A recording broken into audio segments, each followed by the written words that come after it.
नमस्कार। Hornbill TV के इस विशेष कार्यक्रम शख्सियत में हम आप सभी का स्वागत करते हैं।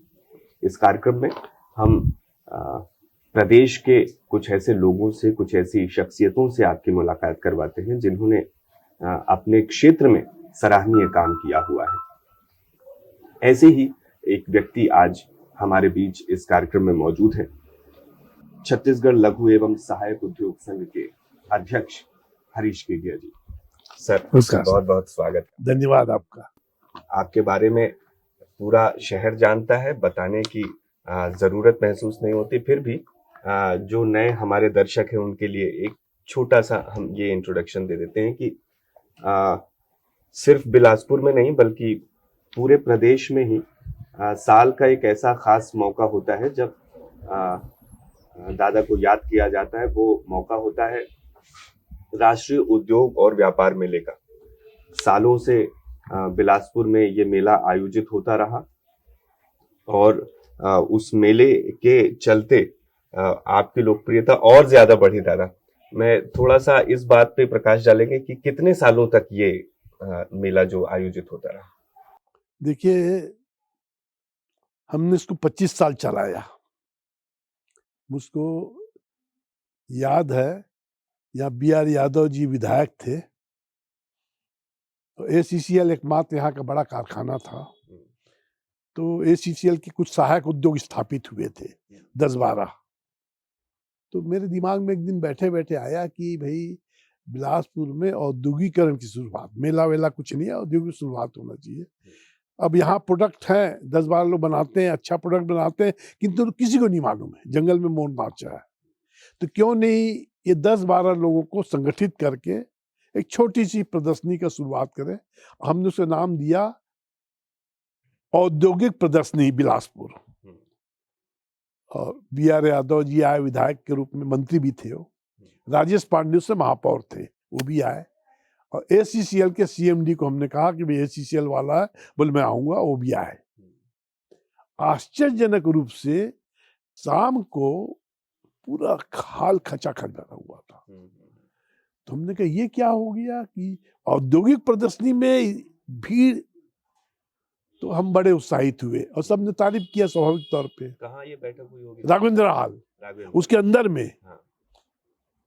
इस बात को भी हमने महिलाओं को थोड़ा प्रोत्साहित करने के लिए सोनल अग्रवाल के जरिए प्रदर्शनी लगवाया था। तो उद्घाटन में उसके मैं यही बात कर रहा था उनको, यहीं पर मैं 25 साल पहले लगाया था, अब तुम लोग को 25 साल चलाना है, महिलाओं को। तो बड़ा अच्छा माहौल बना। फिर उसका ये सिलसिला प्रारंभ हो गया और 2019 तक, 25 साल तक हमने, बाद में तो त्रिवेणी में लगातार चलाया। छत्तीसगढ़ अलग हुआ तो 19 साल छत्तीसगढ़ में, 6 साल मध्य प्रदेश में, ऐसा 25 साल चलाया। और लोगों का असीम प्यार मिला, असीम प्यार मिला। और उससे बिलासपुर की छवि पूरे प्रदेश में और राष्ट्रीय स्तर पे भी बनी, क्योंकि बिलासपुर भी जगह है और वहाँ का प्रदर्शनी, मेला और व्यवसाय कुछ अलग ढंग की बातें करता है। ये आयोजन अपने चढ़ान में था दादा। 25 साल तक जो आयोजन चला उसमें कभी उतार हमने नहीं देखा या ऐसा कभी महसूस नहीं हुआ। 25 साल तक सफलतापूर्वक चलने के बाद इस सिलसिले को क्यों ब्रेक किया गया? सचिन तेंदुलकर ने क्या कहा था कि जब आप पीक में रहो तो छोड़ो, डाउन में तो छोड़ोगे तो कौन बोलेंगे, तो हम हटा ही दिया जनता ने, है ना भाई। जब पीक में रहो तो छोड़ो, तो लोग पीक को याद रखेंगे। डाउन में छोड़ोगे तो लोग डाउन को याद रखेंगे कि अरे खत्म हो गया था। तो इसलिए हमने पीक में छोड़ा। एक कमी तो महसूस नहीं, कमी मुझको भी कमी महसूस होती है, इसलिए मैंने सबको कहा कि जिसको करना करे, मेरा पूरा खुला समर्थन, सहयोग और हर प्रकार का गाइडेंस रहेगा। मगर हमारा एक खास उद्देश्य था। हमारा उद्देश्य क्या था कि साधारण महिलाओं को घर के बाहर निकाल करके प्रदर्शनी करवाना, सिटी बेरोजगारों को प्रोत्साहित करना, छोटे लोगों को प्रोत्साहित करना, एक खास उद्देश्य था। अब व्यवसायिक सोच के साथ सब आने लग गए हैं, तो फिर हमारा उनका विचारधारा में अंतर रहा, तो हमने चुप्पी साध लिया। हम सोचे कि इनका उद्देश्य कुछ दूसरा है। हम सबको जोड़ते थे। तो ये सारा जो आयोजन था केंद्र में, तो उसका उद्योग और उद्योग का विस्तार कैसे हो, उसका बढ़ावा कैसे वहां हो? पर प्रत्येक वर्ष कम से कम एक उद्योगपति पैदा होता था, ज्यादा नहीं कर एक, क्योंकि बाद में आके मेरे पैर छूते थे वो। बोलते भैया मेला में आपने जो मार्गदर्शन दिया, आपने एमएसएमई वालों से मिलवाया, आपने उद्योग विभाग को बोला भाई करो, बैंक वालों को कहा कि इसको फाइनेंस करो, सब किया, आपने मिलवाया, तो उसके कारण मेरा आज उद्योग लग गया। तो मैं उसी को उपलब्धि मानता हूँ। 1 लाख लोग देखने आते थे, वो अलग चीज है। एक आदमी अपना जीवन परिवर्तन कर दिया। मैं महिलाओं का जीवन परिवर्तन किया। मैंने उनको सिखाया मार्केटिंग कैसे करना। जैसे उदाहरण के लिए महिला आती थी, बेचती बाती चली जाती, तो मैं नहीं, एक तो रबर सील, एक विजिटिंग कार्ड बनाओ या एक तो कागज का टुकड़ा में रबर सील मारो, उसमें लिखो हम नाम ये है, मेरा मोबाइल नंबर ये है, मेरे इस मोहल्ले में, इस गली में, यहाँ पर, ताकि अंधा भी पहुंच जाए। और ये चीज बनाती हूँ, और जो ग्राहक है उसको दे दो, क्योंकि यहाँ जाने बाद फिर खोजेगा, अच्छा लगेगा तो बोलेगा कि तो तेरे घर में आएगा। तो मैं सिखाया उनको, तो लोग बहुत सारे लोग करने लगे। तो अगले साल आती थी तो बोलते भैया उस इतना फायदा हुआ, मेरे को इतना फायदा हुआ, घर में हर रोज 1-2 आ जाते थे। तो मैंने कहा आएंगे कैसे नहीं, पहचान बनेगा तब तो आएंगे। तो दुकान अब तुम्हारे घर में बना रही हो, अचार बड़ी पापड़ बना रही हो या सिलाई कर रही हो, ये छोटा सा ब्यूटी पार्लर चल रहा है, घर में कौन जाएगा? जब तक उसको पता पूछेंगे तो कौन पता, कोई पता नहीं बताएगा कि तुम गरीब लड़की हो। पता बतलाने की तो मैं सिखा, मतलब ऐसी छोटी छोटी बातें सिखाता था मैं को एससीसीएल को तो सिखा नहीं सकता, एनटीपी सिखा नहीं सकता, अपने बड़े उद्योगपतियों को नहीं बतला सकता, तो उनको मैं सिखाता था। उन्हीं को ज्यादा जरूरत भी थी उनकी। तो मेरे साथ इतनी प्यार से जुड़ी थी वो, अभी भी मैं बैंक में मिल जाती है, सड़क मिल जाती है, कुछ खरीदी फरोख्त मिल जाती है, तो आती है, प्रेम दिखाती है, कोई पैर छूती है, कोई वो करती है, और बोले भैया जो बात आप कह रहे हैं तो वो बात भी कहती है कि हमारा तो सहारा टूट गया। नहीं, तुमको इतने सालों में घर में बेचना सीख, वो तो है घर में बिक रहा है, उसको बढ़ाओ, उसमें तुमको जो भी मार्गदर्शन चाहिए, मदद चाहिए, बैंक फाइनेंस दिक्कत है तो भी मैं करवाऊंगा, मुद्रा लोन में। मैंने बैंक वालों में जाता हूँ, मैं भाषण देने, उनको कहता हूँ कितना महिलाओं को मुद्रा लोन दिया ये बताओ मेरे को, इतना लंबा चौड़ा कुछ नहीं बताओ मेरे को, इतना मत बताओ। उद्योगों के बढ़ावे के लिए दादा सरकार का एक महत्वपूर्ण योगदान रहता है। आप क्या देखते हैं इतने सालों में, आपका जो अनुभव रहा? अब दिक्कत क्या, सरकार सब अच्छी होती, सभी सरकार की इच्छा रहती है कि उद्योग आए, लगे, कुछ लोग को काम मिले, कुछ लोग वाह भी हमारे करे, ताली बजाए, सब सरकार चाहती है, मगर माहौल नहीं बनता यहाँ। कारण क्या है कि यहाँ के अधिकारी नहीं चाहते कि यहाँ की तरक्की हो, उनका सारा उद्देश्य रहता है कि मेरी तरक्की कैसे हो। समझ में? मैं तो मुख्यमंत्री विष्णुदेव साय भी आए 25वां हमारे 50वां वर्षगांठ में, तो होटल सेंट्रल बैंक में कार्यक्रम में मैंने कहा कि साहब आप उद्योग वगैरह की बात को छोड़ दीजिए, आप अधिकारियों को मुस्कुराना सिखा दीजिए। कोई भी पब्लिक जाए तो मुस्कुरा दे, हमारा प्रॉब्लम सॉल्व हो गया। दिक्कत यह कि भालू जैसा चेहरा बना करके गुस्सा जाते जनता के जाने से। प्रॉब्लम यह है, प्रॉब्लम को समझ ही नहीं पा रहा, प्रॉब्लम ये है। तो उद्योग का भी क्या समस्या है, देखिए अभी मैं मोरबी की कहानी पढ़ रहा था, मैं एक उदाहरण है, मोरबी एक चाइना है, जिसको चाइना नहीं घूम सकते हो तो मोरबी चल जाओ, गुजरात का, वहां घूमोगे तो लगेगा चाइना में आ गए। क्या छोटा सा शहर है, समुद्र के किनारे है, बढ़िया मट्टी है, उस मट्टी से टाइल्स जो बनती है इटालियन क्वालिटी की बनती है। हिंदुस्तान में जितने टाइल्स है, मेरे घर में भी लगा हो या आपके घर में लगा, आपको नहीं मालूम, वो सब मोरबी का है और सब रिजेक्टेड टाइल्स है। मोरबी में बढ़िया क्वालिटी के टाइल्स, इटालियन टाइल्स का सिक्का लग करके चला जाता है, स्पेनिश टाइल्स का सिक्का लगाता है, स्पेनिश आदमी ऑर्डर देता है, 1 नंबर की क्वालिटी को सेलेक्ट करता है, सिक्का लगाता है, अपना ब्रांड नेम लगाता है और चला जाता है। 2 नंबर, 3 नंबर, 4 नंबर हमारे अलग अलग, रायपुर में 2 नंबर का आएगा तो बिलासपुर में 3 नंबर का आएगा, चापा में 4 नंबर का जाएगा। क्यों हम क्या बोलते हैं, वो तो 18 रुपये फुट बोल रहा है, 16 रुपये फुट में दो। इसलिए क्या होता है कि मगर वहां जो मैं कहना चाह रहा था दूसरी चीज कहना चाह रहा था। वहां कैलकुलेटर बनता है, घड़ी बनता है, टाइल्स बनता है, तरह तरह की चीजें बनती है और 24 घंटा काम करते हैं सब लोग।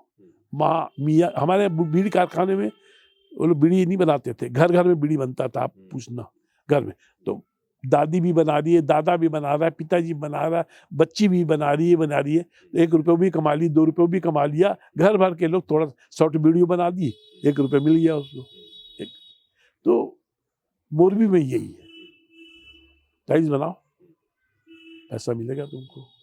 तो एक तरह का माहौल बिलासपुर में नहीं दौरान देखा गया। नहीं बनाने दे रहा है, नहीं बनाने दे रहा है। नहीं, आपने बहुत कोशिश की नहीं, माहौल क्या बनाने की, है एक उसका स्तर तक कारण पहुंचा क्या भी वो माहौल।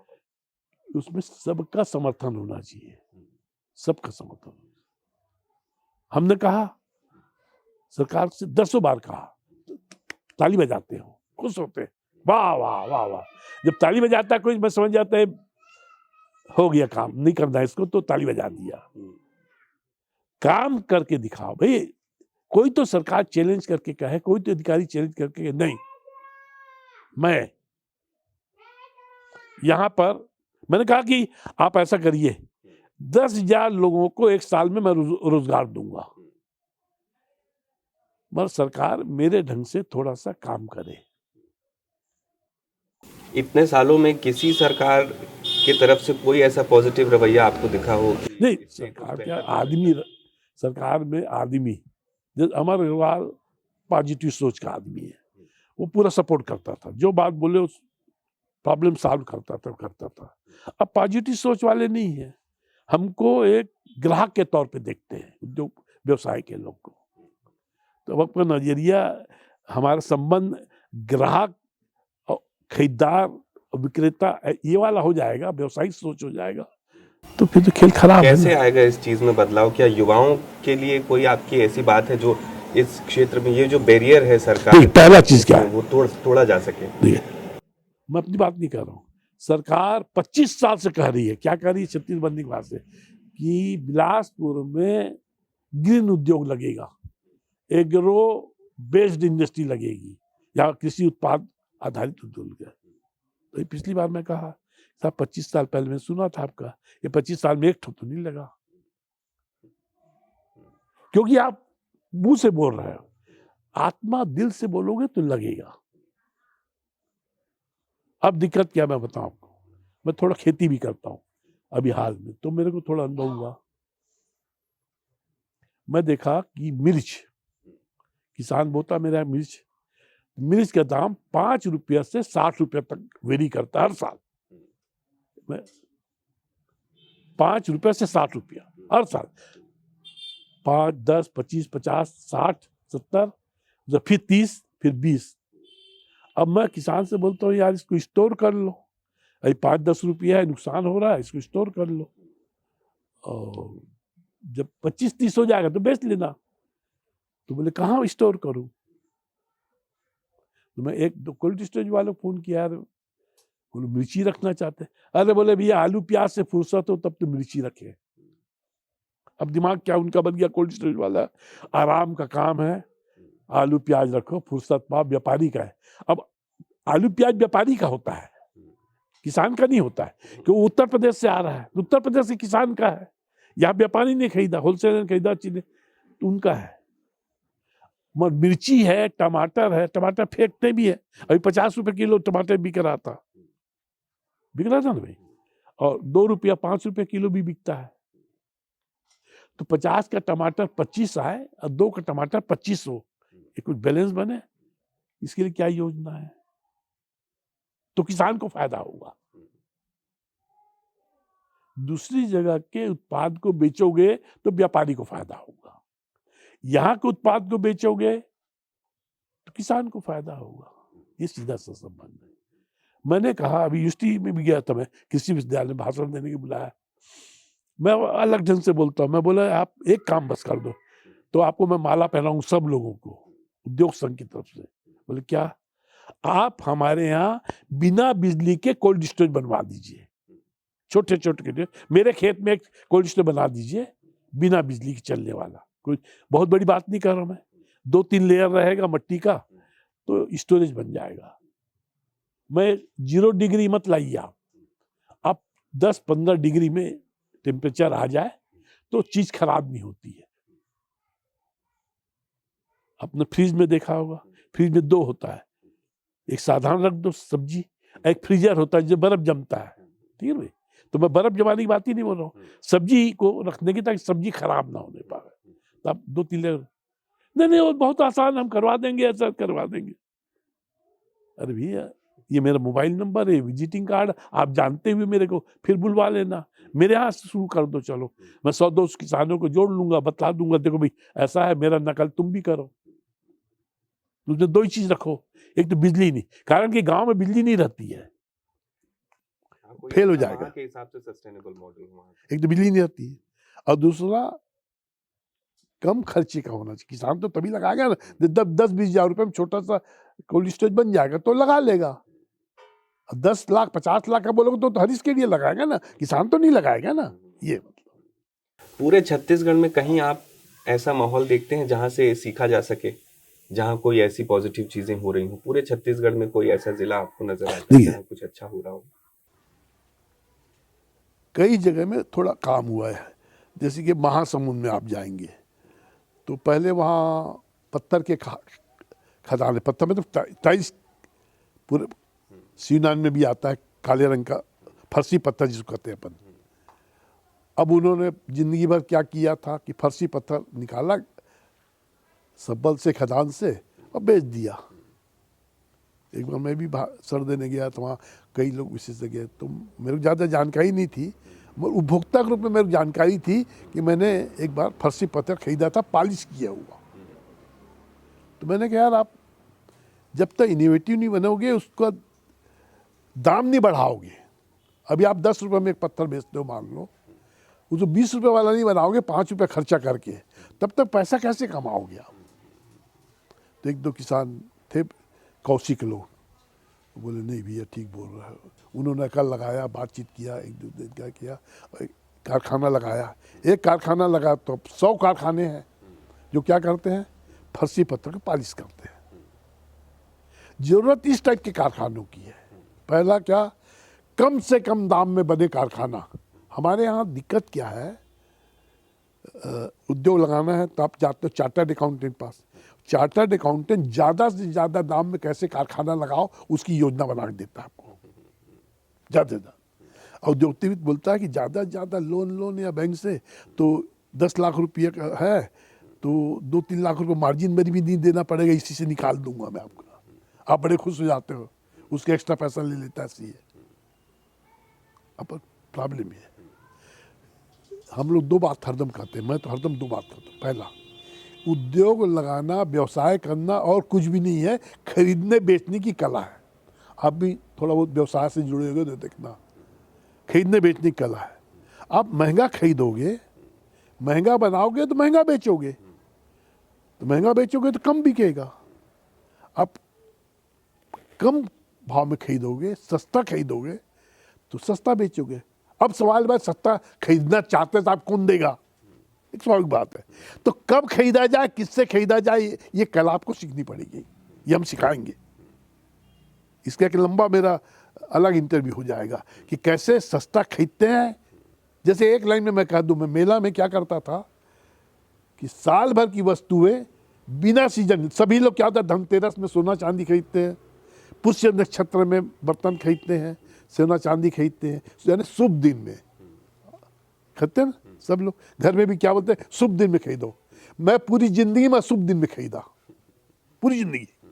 मेला में खरीदता था, कहीं 20 लाख 22 लाख का माल खरीदता था, और वो भारत वाला हौजरी वाला हंसता था, बोले क्या भैया कमाने नहीं दोगे? बोले मैंने कमाना इसमें भी कमा रहा तुम, मगर मैं शुभ दिन में खरीदूंगा। एक ग्राहक नहीं रहता था, और मैं बोलता जो रिजेक्टेड माल है वो दिखा, मैं उसमें से छाट लूंगा, तो मेरे को आधा पौने दाम में मिल जाता था। आप समझे, एक उदाहरण दे रहा हूं मैं आपको। तो एक तो ये है जो परंपरागत मान्यता है कि शुभ दिन में खरीदो। जिंदगी में कभी आप शुभ दिन में मत खरीदो कोई चीज, और आप अशुभ दिन में जाओ तो आपको सस्ता मिलेगा चीज, खत्म ही बात। एक सुधारण है। अब क्या होता है बाजार में भी, क्या होता है, वॉरेन बफेट दुनिया के सबसे बड़े आदमी हैं शेयर मार्केट के, दुनिया अभी रिटायर हुए कल परसों, 1 जनवरी से छोड़ दूंगा बोले। उनका इतना पैसा जितना भारत में पैसा नहीं है। अमेरिका क्या है, दुनिया के सबसे बड़े वॉरेन बफेट, तो वो हरदम बोलते हैं बोले शेयर मार्केट का क्या रहस्य है, कैसे आप पैसा कमाते हो, दुनिया लूट जाती है।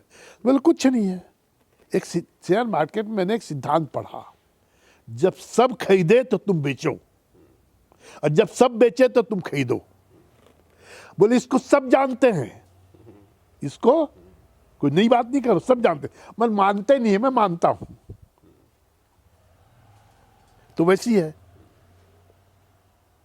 अशुभ दिनों खरीदो। कैसे ये नई परिपाटी जो है बिलासपुर में या और लोगों के मन में आए, जो कुछ कुछ छोटे छोटे तरीके आपने बताए कि कैसे बेचने का क्या समय होना चाहिए, खरीदने का क्या समय होना चाहिए, और उद्योग को लेकर के ये जो नवाचार है, युवाओं का उसमें कोई योगदान हो सकता है क्या, क्या चीजें उनको ख्याल रखनी चाहिए, उसमें कुछ आप कहना चाहेंगे? देखिए नवाचार स्टार्टअप की बात बहुत हो रही है। अब कहानी से बतलाता हूँ मैं आपको, उसको आप अपने रंग लेना। अनिल सलूजा का नाम सुना होगा आपने, वो थोक सब्जी फल मार्केट के 20 साल से अध्यक्ष है। तीफरक मंडी उन्होंने बनाया, हमारे जिला उद्योग संघ के भी अध्यक्ष थे 2 साल पहले। बृहस्पति बाजार में 30-40 साल पहले ठेला लगाते थे, आप सुनिए, ठेला लगाते, मैं जाता हूँ, मेरे दोस्त है तो बतलाते रहते हैं, ठेला लगाता था बोले भैया। और उस समय सोचता था कि 100 ठेले का मैं धंधा करूंगा, मतलब मेरे साथ इतना बड़ा धंधा हो जाए कि 100 ठेले मेरे साथ लग जाए। आज ये है 100 ठेले उनके चलते हैं, जिनको उधारी में सामान देते हैं, वो खरीद कर लाते, इतने बड़े आदमी बन गए। लगन, ईमानदारी, कोई बुरी आदत नहीं। हमारे क्या होता है कि पैसा कमाना बाद में सीखते हो आप, पैसा कमाने के पहले, पैसा कमाने के दौरान आपके नए नए दोस्त पैदा हो जाते हैं, नए नए नातेदार पैदा हो जाते हैं, नए नए शुभचिंतक पैदा हो जाते हैं, वो सब सिखाते हैं बुरी आदतें। चलने यार हो जाए शाम को, दारू पीना सिखाते हैं, तंबाकू पान गुटखा सिखाते हैं, जुआ खेलना भी सिखा देंगे, तरह तरह के व्यभिचार सिखाते हैं ये लोग। और हम लोग सोचते हैं कि पैसा कमाना है तो खर्चा करना ही पड़ेगा इस सब चीज़ में, बस इतने शुरुआत हो जाती है। मेरे कई रिश्तेदार हैं जो इतना पैसा कमाए कि रखने की जगह नहीं थी, मगर आज 1 रुपया नहीं है, 1 रुपया नहीं है, कर्जों लदे हुए भागे भागे फिरते हैं, ये बुरी आदत। और जो इसमें नहीं लगा वो सब तरक्की की है, सब तरक्की की है। और आपको एक बहुत इंटरेस्टिंग बात बतला देता हूँ, बिलासपुर के 10 जो यहाँ के निवासी 10 बड़े आदमियों का इतिहास पढ़ लेना, सब अनिल सलूजा है, मगर उसमें कोई बुरी आदत नहीं रही, तो पैसा पूरा बचा, पैसे को धंधे में लगाया, फिर धंधा बढ़ा। तो यूको को स्टार्टअप में भी यही करना है। अभी भी क्या होता है, स्टार्टअप के स्टार्टअप वेरी गुड शुरू हो जाता है उनकी बड़ाई करना। अरे अभी तो शुरू नहीं हुआ है, उसका रिजल्ट क्या आने वाला है, भविष्य क्या है, कोई नहीं जानता है। जमीन में रहना है, हवा में नहीं उड़ना। अच्छा दादा, बिलासपुर के उद्योगों को और बढ़ावा मिले और उससे बिलासपुर के लोगों का भी फायदा हो, उनके जीवन स्तर में भी बढ़ोतरी हो सके, उसके लिए कोई ऐसा आपके मन में प्लान आता होगा कि ऐसा होना चाहिए, वैसा होना, संक्षिप्त में उसके देख क्या होता है,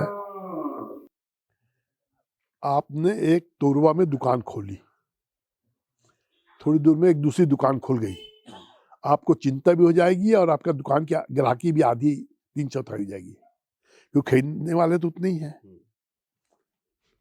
तीसरी दुकान खोली तो फिर और कम हो जाएगा तीनों का, थोड़ा कम ज्यादा करके। किंतु 100 दुकान खुल जाएंगी ना तो सबकी बढ़ जाएगी ग्राहकी। इसको कहते हैं मार्केट बनाना। एक दुकान से दूसरा, तीसरा, चौथा कंपटीशन पैदा करता है, और 100 दुकान मार्केट बनाता है। फिर लोगों को लगता है यार वहाँ जाओ ना, राजीव प्लाजा में जाओ ना, सब कंप्यूटर के सब सामान मिल जाएंगे, और कैलकुलेटर के सब सामान मिल जाएंगे, मोबाइल के सब सामान मिल जाएंगे। कोई लाइन बस 100-200 दुकान है, सब लोग वहीं जाएंगे, पूरा बिलासपुर वहीं जाएगा। किंतु एक दुकान रहेगा, 2 दुकान रहेगा तो सब बिलासपुर ही जाएगा। कोई सरकंडा जाएगा, कोई गुल बाजार जाएगा, कोई सदर बाजार जाएगा। अब सबको मालूम है सस्ता खरीदना है, वाजिब दाम में खरीदना है तो राजीव प्लाजा में जाओ, वही मिलेगा, लाइन बार दुकान है। मार्केट बनाना है। असली चीज जरूरत है छत्तीसगढ़ में मार्केट बनाने की। तो सरकार की बात बोलते हो, जनता की बात बोलते हो, उद्योग संघ, व्यवसाय संघ की बात है, सबको ये मैं बोलता हूँ, मार्केट बनाओ। ये कंपटीशन से मत डरो, कंपटीशन अपने आप खत्म हो जाएगा जब मार्केट बन जाएगा। तो मार्केट बनाओ, मैं कहता हूँ मार्केट बनानी है। बहुत इंटरेस्टिंग बातें हैं दादा आपकी। इस तरह की चर्चा हमारी चलती रही तो हम शायद कई घंटों घंटों बात कर सकते हैं। उद्योग को लेकर के भी इतनी इंटरेस्टिंग चर्चा हो सकती है कि घंटों लोग सुने और घंटों हम बात करें। तो बातचीत का ये सिलसिला हम आगे भी जारी रखेंगे पर्टिकुलर विषयों पे, ताकि स्पेसिफिक बातें हो सके। आज क्योंकि हमारे पास समय की एक लिमिट है, तो उसके लिए आज का हम ये बातचीत यहीं अंत करते हैं। और फिर से आपका एक बार बहुत बहुत शुक्रिया, आपने अपने इतने सारे अनुभव हमसे साझा किए और हमारे लिए समय निकाला। अपने दर्शकों को भी हम ये बात कहना चाहते हैं कि इस विषय से लेकर के अगर आपके कोई सुझाव हैं, किन विषयों पे आप बात सुनना चाहते हैं, उद्योग से लेकर के, स्टार्टअप से लेकर के, बाजार बढ़ाने से लेकर के, खरीदने बेचने के शऊर से लेकर के, कोई भी चीज हो तो आप कमेंट के माध्यम से हमें बता सकते हैं। इसी तरह इंटरेस्टिंग बातों के साथ, ऐसे ही खास शख्सियतों के साथ हम आपके बीच आते रहेंगे। आप देखते रहिए हॉर्नबिल टीवी। नमस्कार। धन्यवाद आपको।